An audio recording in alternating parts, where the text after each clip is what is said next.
സർവം കൃഷ്ണാർപ്പണമസ്തു. ജീവിതത്തിൽ എല്ലാം നന്നായി പോകുമ്പോൾ പെട്ടെന്ന് കാര്യങ്ങൾ തെറ്റിപ്പോകുന്നു. കുഞ്ഞ് കാരണമില്ലാതെ കരയുന്നു. വീട്ടിലൊരു നെഗറ്റീവ് ഫീൽ.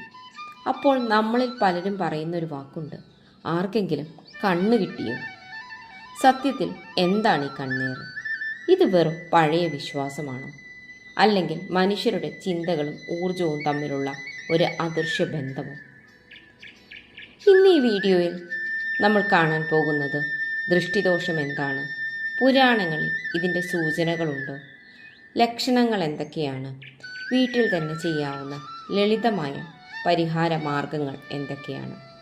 അവസാനം വരെ കാണുക. പലർക്കും അറിയാത്ത ചില കാര്യങ്ങൾ കൂടി പറയാം. കണ്ണേറ് അഥവാ ദൃഷ്ടിദോഷം എന്താണ്? പണ്ട് കാലം മുതൽ മനുഷ്യ സമൂഹത്തിൽ നിലനിന്നിരുന്ന ഒരു വിശ്വാസമാണ് ദൃഷ്ടിദോഷം. ഒരാളുടെ അമിതമായ അസൂയ, വിസ്മയം അല്ലെങ്കിൽ ശക്തമായ നോട്ടം മറ്റൊരാളുടെ ജീവിതത്തിൽ നെഗറ്റീവ് സാന്നിധ്യം ചെലുത്തുന്നു എന്നാണ് പൊതുവായ വിശ്വാസം. കേരളത്തിൽ ഇതിനെ കണ്ണേറ്, കണ്ണ് കിട്ടുക, ദൃഷ്ടിബാധ തുടങ്ങിയ പേരുകളിലാണ് അറിയപ്പെടുന്നത്. പലപ്പോഴും ഒരാൾ നല്ല പുരോഗതി കൈവരിക്കുമ്പോഴേക്കും, കുഞ്ഞുങ്ങൾ വളരെ സുന്ദരമായി കാണുമ്പോഴേക്കും, വീട്ടിൽ ഐശ്വര്യം വർദ്ധിക്കുമ്പോഴേക്കും ദൃഷ്ടിയേൽക്കാം.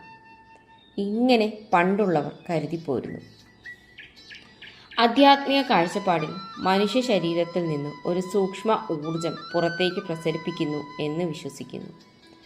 കണ്ണുകൾ മനസ്സിൻ്റെ ഏറ്റവും ശക്തമായ പ്രകടനമാണെന്നതിനാൽ മനസ്സിലുള്ള അസൂയ, കോപം, നെഗറ്റീവ് ചിന്തകൾ കണ്ണിലൂടെ പുറത്തു വരാം എന്നാണ് വിശ്വാസം. അതുകൊണ്ട് തന്നെ ചില നോട്ടങ്ങൾ മുനയുള്ളതാണ് എന്ന് പഴമക്കാർ പറഞ്ഞിരുന്നു. ഹിന്ദു പുരാണങ്ങളിൽ ദൃഷ്ടിബാധയെക്കുറിച്ചോ നേരിട്ട് അല്ലാതെയോ ഉള്ള സൂചനകൾ നോക്കാം. ശ്രീകൃഷ്ണന്റെ ബാല്യത്തിൽ യശോദ മാതാവ് കുഞ്ഞിന് ദൃഷ്ടിയേൽക്കാതിരിക്കാനായി പല രക്ഷാകർമ്മങ്ങളും ചെയ്തതായി വിശ്വാസകഥകളിൽ പറയപ്പെടുന്നു. ഇത് നമ്മളെ ഒരു കാര്യത്തിലേക്ക് നയിക്കുന്നു. പണ്ടുകാലം മുതൽ തന്നെ മനുഷ്യർ നോട്ടത്തിൻ്റെ ശക്തിയെക്കുറിച്ച് ബോധവാന്മാരായിരുന്നു. വിശ്വാസങ്ങളനുസരിച്ച് ചില സാഹചര്യങ്ങൾ ദൃഷ്ടിബാധയുടെ സൂചനകളായി കാണപ്പെടുന്നു.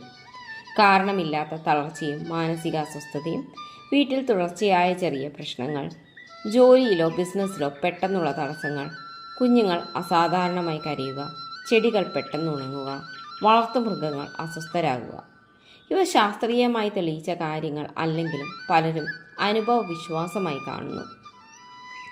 നാട്ടിൽ പ്രചാരമുള്ള ദൃഷ്ടിദോഷ പരിഹാരങ്ങൾ എന്തൊക്കെയാണെന്ന് നോക്കാം. ഉപ്പും മുളകും ഒഴിയുന്നത്. ഉപ്പും മുളകും കയ്യിലെടുത്ത് തല ചുറ്റി 3 തവണ ഒഴിഞ്ഞ് അടുപ്പിലിടുന്നു. ഇത് നെഗറ്റീവ് ഊർജം നീക്കും എന്നാണ് വിശ്വാസം. കുട്ടികൾക്ക് ദൃഷ്ടിയേൽക്കാതിരിക്കാനായി അരയിൽ കറുത്ത ചരട് കെട്ടുന്നു. കറുപ്പ് നിറം നെഗറ്റീവ് എനർജി ആഗിരണം ചെയ്യുമെന്ന വിശ്വാസത്തിൻ്റെ പുറത്താണിത്.